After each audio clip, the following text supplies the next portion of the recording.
Hello there and welcome back to Celtic World Order podcast. As always, I'm Stevo Matt. It's a pleasure to welcome you back on the channel, and it's a bigger pleasure to welcome back everybody's favourite Irish Celtic podcaster is, of course, Mr. Terry Robb. And Terry, we have you here for one purpose and one purpose only. Normally you're here to give us your thoughts on post-match or pre-match activities, but it's very much about this serious business this time because, in case you haven't noticed, it's been about 15, 16 days since Celtic have had a permanent manager. Of course, we've got Martin O'Neill in there, we've got Fozzie, and we have Maloney, and they're doing a fairly good job, I'm sure you would agree, over the last 4 games, Europe aside. But as we go into this international break, everyone is clamouring for answers. They want to know who is going to be the permanent next Celtic manager. The candidates are out there. Maybe it's fair to say that they're a wee bit underwhelming, mate. But nonetheless, we're going to have a wee look through them and we're going to just focus in isolation on, at this moment in time, the guy that appears to be the front runner, which is, of course, Columbus's manager, Wilfried Nancy. Before we crack into that, how have you been, mate? And are you a bit tetchy about this manager situation? No, Steve, we'll get it all sorted out today. We'll sort out who's going to be taking over at Celtic. You mentioned Fozzie there. See, he was linked with the Norwich manager's job. Noticed that during I did. Yes, during the last few days. And what you said there as well, we're coming into this international break. We're in the international break. We're over a third of the way through it, and we're none the wiser at this stage. I mean, ideally, if somebody new was coming in, I'd have liked it to be done at the start of this break. Obviously, that hasn't happened. There may be reasons why that hasn't happened. You and I are going to try and home in on a number of the sort of prime candidates, and we'll look at the reasons why maybe the club hasn't done anything yet. But still a question out there: will the club actually do anything? Will we come out of this international break any the wiser? Will we get some kind of steer? I expect so. I expect before we next play again, we'll have a bit of a clearer picture. Certainly in terms of what the future holds for Martin O'Neill. But we'll cover all of that. Yeah, absolutely. We will do it. As we say, we're going to do a wee series of videos. We're going to try and bite it into wee bite-sized chunks. So we'll feature on Wilfried Nancy here. Then you'll get another one at some of the other candidates, and they'll get drip-fed out over the next day or two. So keep your eyes out. Make sure you're notified. And on that, as well, we'll say welcome back to the channel. To all our subscribers, thank you very much. I think we're about 40 away from the 3,000, so make sure you hit that subscribe. Costs you nothing. All the content's free. Get a wee thumbs up, a wee share if you like it, and of course all the other social media links are down below in the description. Yes, let's get ourselves down to business. Let's get into the thick end of that. As we say, Wilfried Nancy, this is who we're going to be talking about, and let us know in the comments below what your thought is on this potential appointment. As you'll see along the bottom there on the ticker tape, it is a pre-recorded episode, so we won't be able to respond to the comments in live time as this video is going out. But if you leave a comment below, we'll always try to get back, reply to that, and give you our thoughts on your thoughts. So without further ado, big man, let's get into business. Let's get down to it. Wilfried Nancy, this dashing looking chap here, currently at Columbus Crew. Now, before I go in and give you maybe some of the evidence that might sway your decision one way or another, I'll ask you just outright, based on the small amount of information, because let's be honest, it's from the MLS. Unless you have an avid interest in it, it's going to be sort of neither here nor there to most people. And also, as a league, people will completely diminish any achievements most people have got in it because they just see it as a football and backwater, a bit of a holiday destination. Just on what you've been reading, what you've heard, what you've saw, Wilfried Nancy, without any information getting fed to you by me, what's your thoughts on it? Is it one that is any level appeal to you, or does it worry you? Okay. Caveat before I start, we're relying on a board to make the right decision here. The same board that we're trying to oust for not being competent. We're wanting a competent decision. So that's the backdrop that we're up against here. The people that we're trying to get out of the club, we're now hoping that they can make a competent decision. And also, again, very, very briefly, the Martin O'Neill bit, I think the best chance we have of winning this title is to keep Martin O'Neill in place until the end of the season. I'll give you a little bit, just a couple of lines around that. It's low risk. Yeah, sure. He's got the existing relationship. The results performances, Mitchell on the side, have been better. We're creating chances. We're scoring goals. He doesn't have to acclimatise. He's in the building.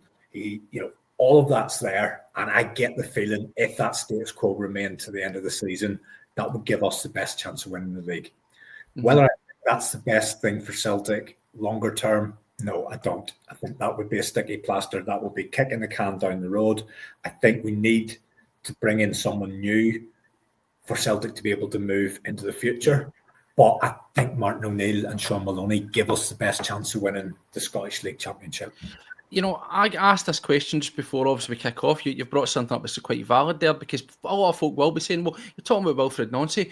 What's wrong with Martin O'Neill? I think you've hit the nail on the head. We do need someone permanent moving forward. We're in a transitional stage. We've got this temporary team that have coming in to pick up the scraps, and so far they're doing well.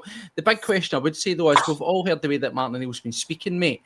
Do you believe that there's an appetite there for the man to want to stick around and stay? Because I had this conversation the other night there with Paddy, and I very much felt that if he was asked, pleaded with, look, we're not going to be able to get someone in until the summer, will you stick about? I think he would do it. It's a real duty that he's doing here. But partly I think that maybe a wee bit of the magic that we're getting, certainly domestically, is because he's living from game to game to game. And he wants to make the most of every single game that he's there, because he doesn't at this moment in time know when his last going to be. If he knows on uncertain terms he's going to be there at the end of the season, do you think you would get that same level of desire and hunger from him? Or do you think he would take a step back, do less press conferences, probably be less present at training, and he would essentially be a turn on the day figurehead? It's a fair point. I think the man's just in a tizzy, Steve, and that's no slight on him. His whole life has just been turned upside down, and I think he's been on a roller coaster for 2 weeks. And sometimes he sounds coherent, and sometimes he sounds a wee bit jittery and all over the place. And his head must be absolutely fried.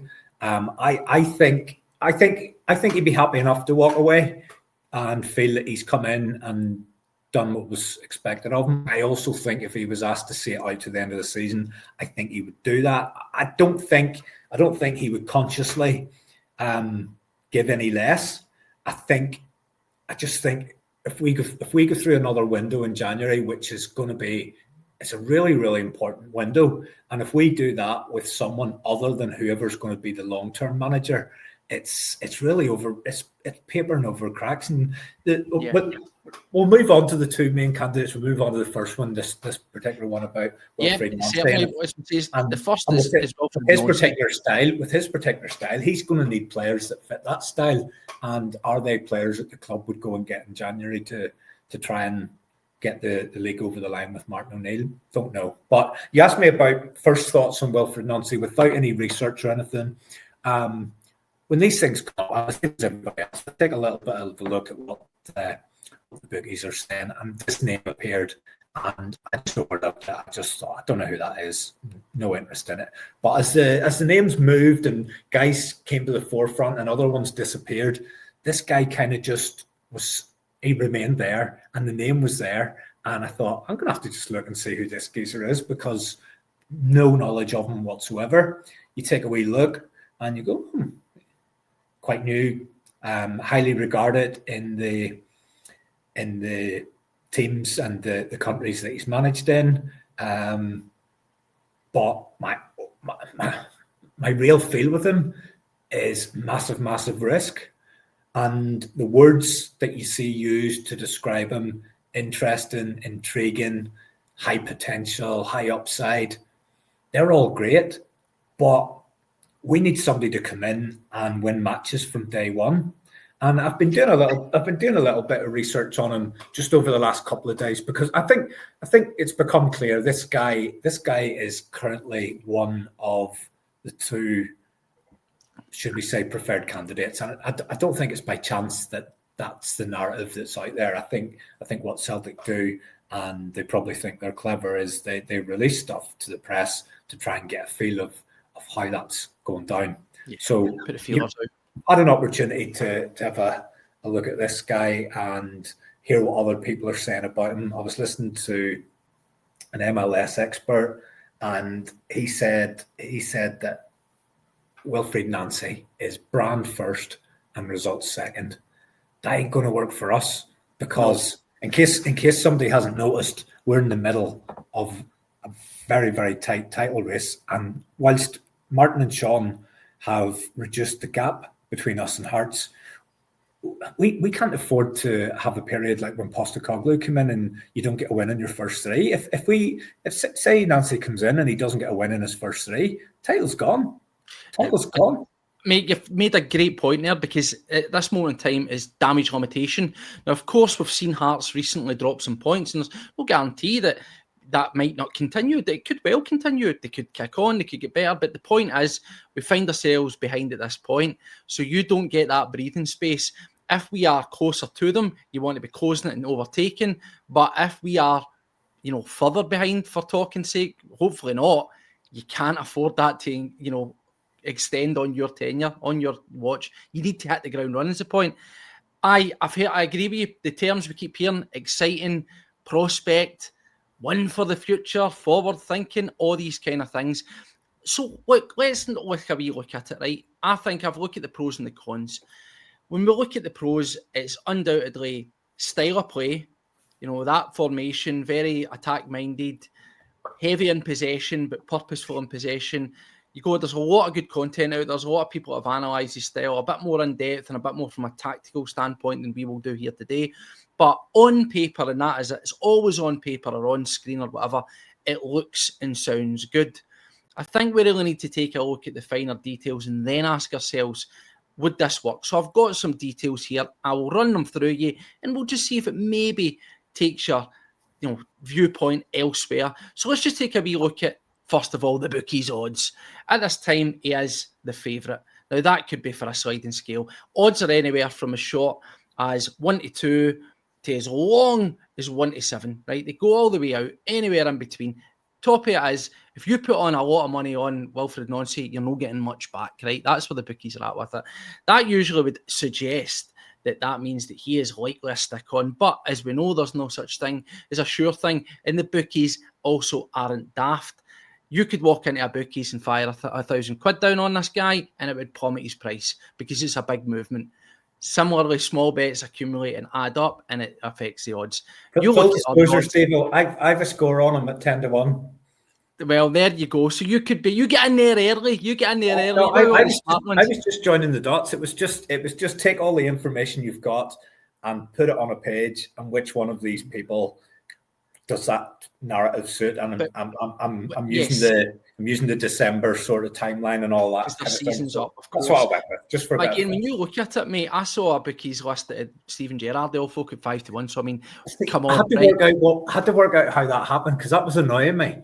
And for anyone who's familiar with gambling, you'll know what Betfair is. It's an exchange where punters themselves can lay odds and lay bets against each other, basically. So I could go on there, and if there's a horse I want to lay instead of backing, I can just give odds, and other punters can take those odds. So I was intrigued around that Gerrard thing. It was annoying me for a couple of days, and then I went in and looked, and it was on the exchange. So what it is one punter, one normal guy like you or me on his Betfair account has just gone on for a laugh and said, I'll take bets from Steven Gerrard, but I'm not taking anything bigger than 5 to 1, and I'll only allow a fiver. So that's the story behind that.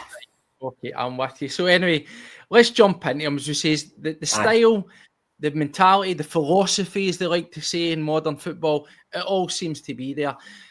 People are drawn and are quick to draw a lot of comparisons to Ange Postecoglou to him, right?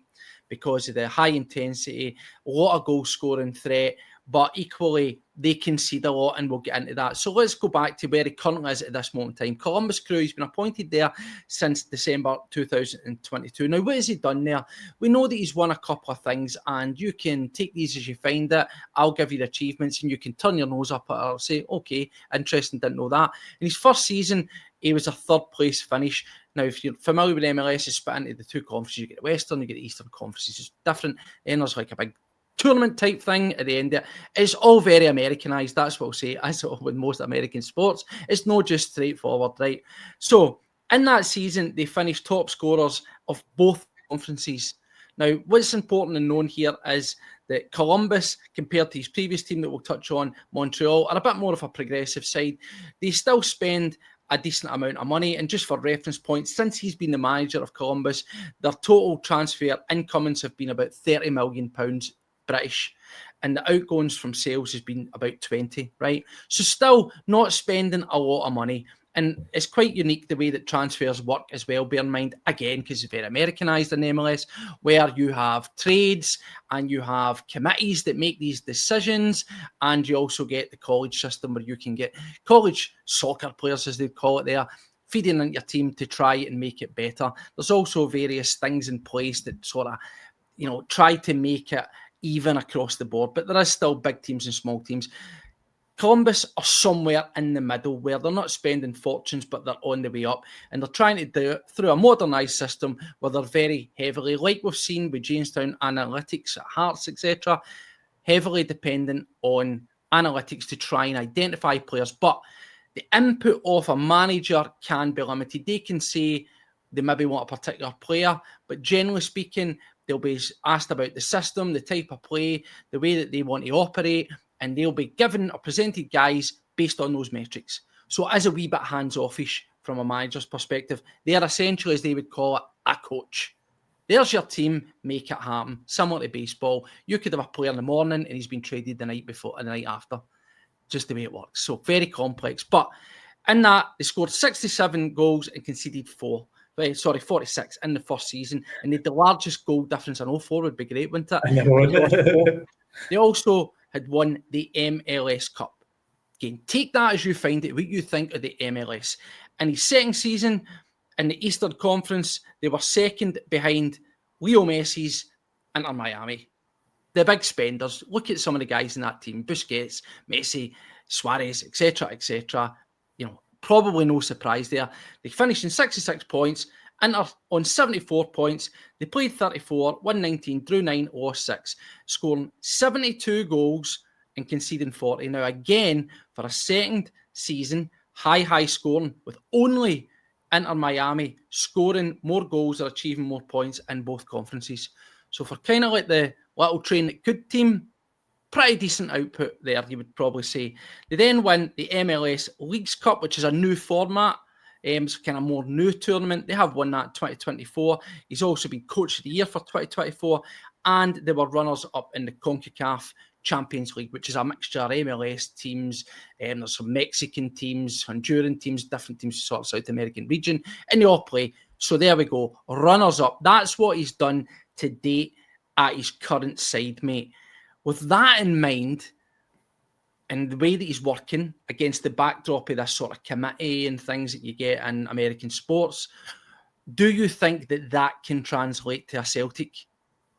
I think the initial reaction is to scoff at those achievements because we're kind of snobs in European football. But we've learned not to do that, given that we scoffed at the J League and things like that. And the comparisons with Ange are natural, but they're so different in terms of their track record and longevity. Ange has had a full body of work that he can look back on and a lot of success within that. This guy's only been a manager for 4 years, so he's still a novice. The thing that comes with being a novice is you've got so much untapped potential, and it's a risk. It's a real risky appointment if we go down this route. It's risk reward, and the thing with risk reward is it could go tits up very quickly, and Wilfred could come in December and we could be ringing for Martin again in February.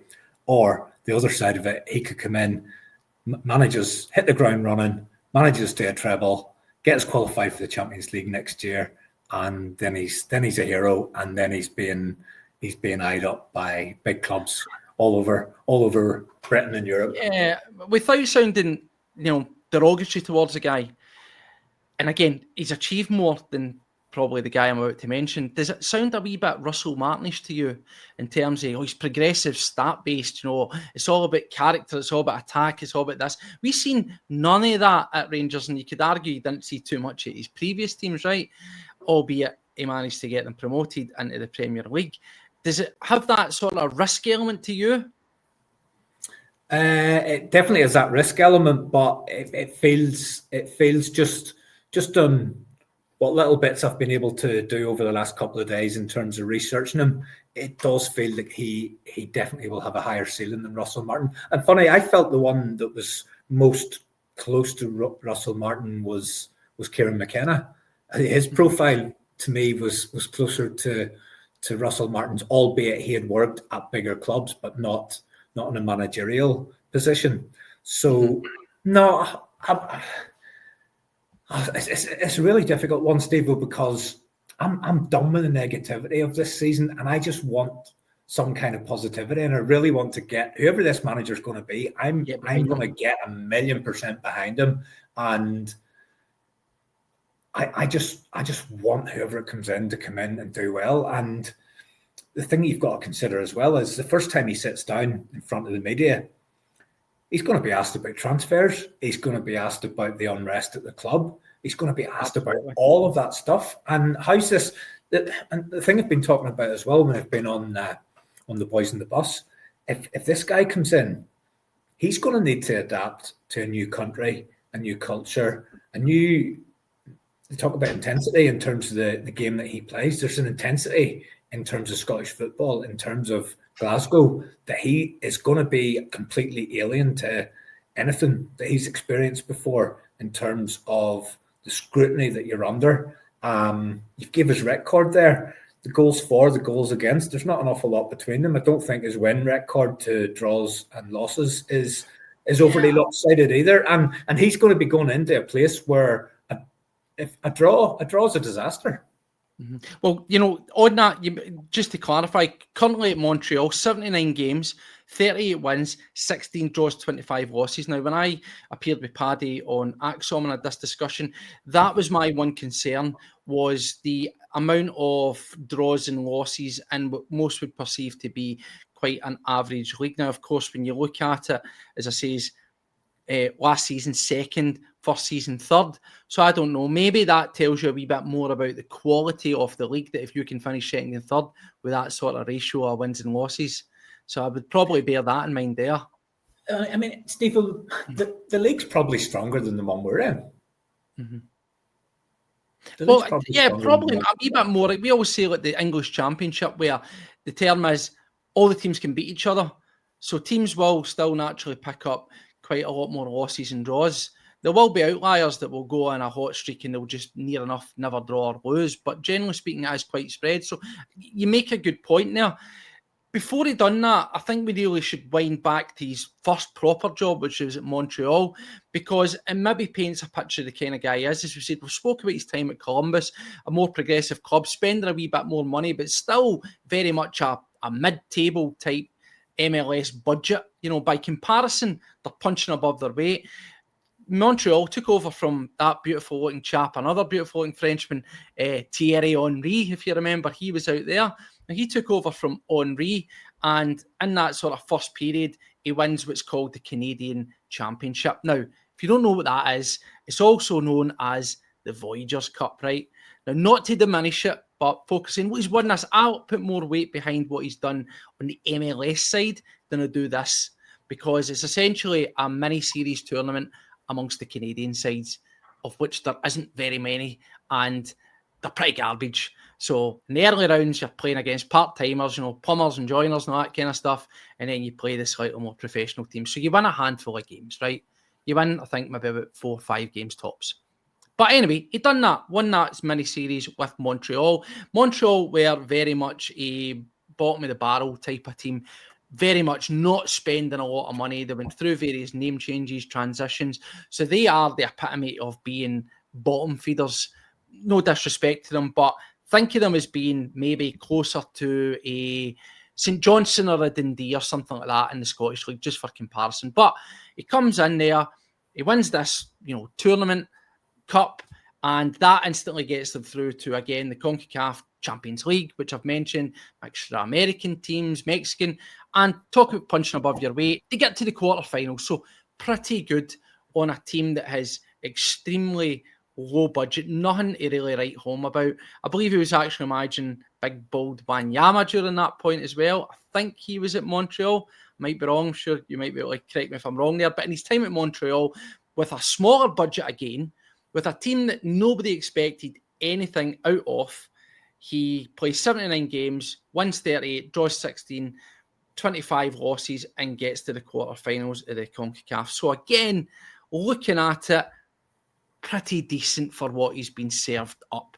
That gives him an overall balance of all his time in the MLS, 214 games, 109 wins, 48 draws and 57 losses, scoring 412 and conceding 311. Now that we've covered it all, with all that in mind, are you anywhere changing? Are we still right or wrong to scoff at it, turn our nose up at? Or do you think it's a case of this is a guy who's in the early stages? People always say if you don't get these people early, they can go on to greater things, and before you know it, they're out your reach. But at the same time, there's no guarantees. Look at some of the American guys that have come over, mate. Some of the better ones, higher profile. Bob Bradley nosedived when he came over to Swansea. Patrick Vieira nosedived at Palace. Jesse Marsh nosedived Leeds and the like. So there's been better managers doing better at better sides in this league that have came over and it hasn't translated. What's your thoughts around that, mate? No, I wouldn't scoff at it.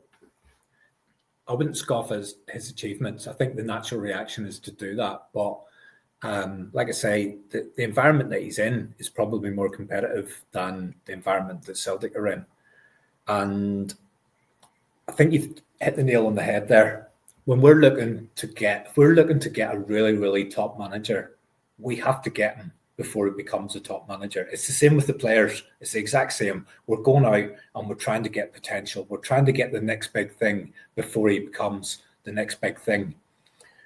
If we look at the last manager, Brendan Rodgers, we only got him because of his affinity with the club.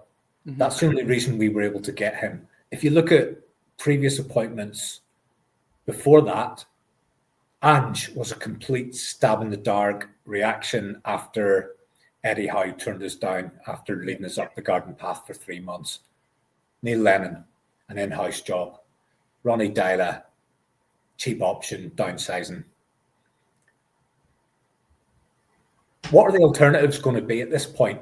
I know we've got the Martin O'Neill alternative, but other than that, if we are looking to try and do something different and build for the future, we've probably got through any top managers with any kind of Celtic allegiance. So we're not going to get someone like that.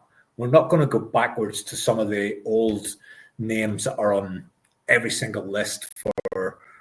I certainly hope not, mate. As long as ever. All the domestic guys that would love to manage Celtic.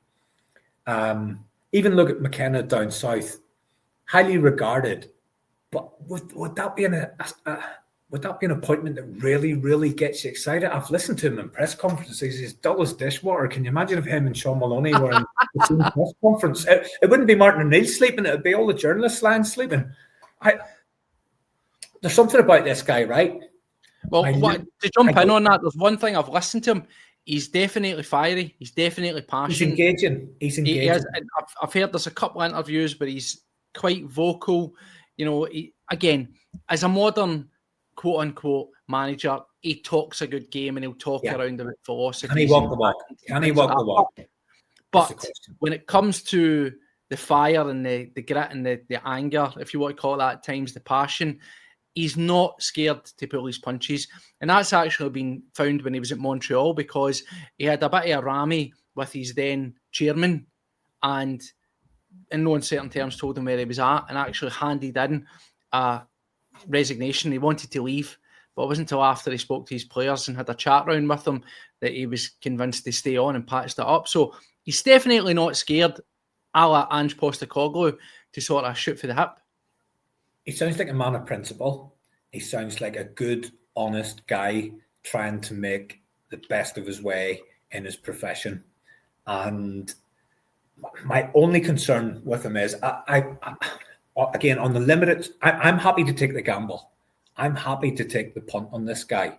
My only concern is there's no honeymoon period. There is no room to maneuver. He's coming in and he's moving to 3 at the back. If he's staying true to his principles and his vision of the game, he's moving to 3 at the back, be that 4-3-2-1 or 3-4-3. Sorry, 3-4-2-1 or 3-4-3. That's his mantra. 3-4-2-1. That's a change. That's a change to what we've been doing. That's going to take time to bed in. That's going to take a period of adjustment. If that period of adjustment comes with drop points, we're snookered. And that's my concern with him. I'm happy to go with this on the potential. I'm happy to take the risk versus the reward. But my concern is he has got to hit the ground running and get results. This thing about the brand over the results. I'm sorry, Wilfred. See, for the rest of this season, if you come in, you've got to get the results, get this league title. Brand, we can work in the brand next summer. You've got to deliver this league title. And as long as he knows that I need that from him, then I'm happy to take the punt. Well, just to finish it up, to bring it home, there's another thing that's interesting. We've seen a wee bit of clearing of the decks and folk leaving Celtic behind the scenes, right? One of the major anomalies, the mystery man, is still Paul Tisdale. What does he do now? There was a big thought that when he came in, that was apparently Brendan Rodgers' production. It appears as things have come out that it's actually more a Dermot Desmond and co-production. Now, there's obviously another sort of link there that are making folk direct towards Nancy, which is when Tisdale was at Exeter, Nancy's current number 2 was part of the unders set up there. So there could well be a knowledge in hand from Tisdale to his number 2, who you'd imagine he'd probably bring with him. Now, one thing's for sure, he works under a system at Columbus, which is still developing, but a couple of seasons in and they're working on it. And as I say, there's a lot of things that are put to him and he makes it work. I think for me, the biggest worry I've got is whoever comes in at this moment in time, whilst we still don't have the behind the scenes thing in place, you need that balance. You need to be able to identify talent in your own right, as well as make the best of what you've got. Now, that would worry me, but this Tisdale thing, would you have any concerns if it looks as if it's a Tisdale production, or would you maybe be a wee bit more encouraged? Goes, well, we've got nothing out of Tisdale in the current setup, but if we're going to be changing it, the big word if, we're going to be revolutionising it, it's going to become more a modernised system, maybe something similar to what he is used to working alongside, then it could work. Do you think that's likely to be the case, that we'll get this kind of system where it's hands off a wee bit, less for the manager, less expectancy on him to do everything, be the scout, be the man that's convincing players, setting up players, identifying players, because that's clearly what Nancy's been used to. He's not been used to get out there and hand picking guys and making it happen on his own. I think when we talk about the modern structure, that's what clubs are moving to. That's what so many clubs' structure now looks like, where you have a head coach and the head coach coaches the players. And there's then a team of people behind that do their data work, do their scouting, and bring in the players and pass them across to the coach. And I think that's probably why the last relationship broke down, because the manager, Brendan Rodgers, wasn't happy with players being presented and him being asked to coach them and develop them, because he didn't see that perhaps as his role. Whereas I think the next guy coming in, that is really going to be what the structure looks like. You're coming in to manage the players that are here, make them better, develop them. If we bring in guys cheap, you're going to develop them, we're going to sell them on, whilst you're going to win at the same time.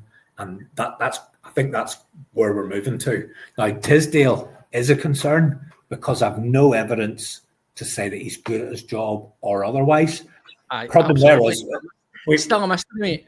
There may be evidence, but because we only ever hear or heard from one person, Brendan Rodgers, we've absolutely no idea what's going on behind the scenes. This guy could be doing a wonderful job, and there could be reasons why that hasn't manifested, or that isn't clear to us that this guy is an integral part of the setup at Celtic. The one thing I would say, and you can argue as much as you want around whether Dermot Desmond has got a level of influence at the club that he should have. At the end of the day, Tisdale may be the reason that this guy's in the mix, but it's going to be a Dermot Desmond decision at the end of the day. And ultimately, yes, I would it say is. that is the case. And he's angry. He's angry, and when he's angry, it tends to mean good things for Celtic. So I would hope that Dermot Desmond is convinced when he makes this appointment, and if he looks this guy in the eye and decides that's the guy, as much as Dermot Desmond's got his faults, when it comes to pulling the manager out of the hat, he's done okay at times. I think that's fair. So it goes up on this one on a scale of 1 to 10, mate. 1 being absolutely not, get that out of my sight, and 10 being yes, please, come this way and come immediately. Where are you at with Wilfred Nancy as a would-be next Celtic manager, mate? I'll give you 2 answers. If you wish. 9.5 in terms of, I think this is going to be the new manager of Celtic Football Club.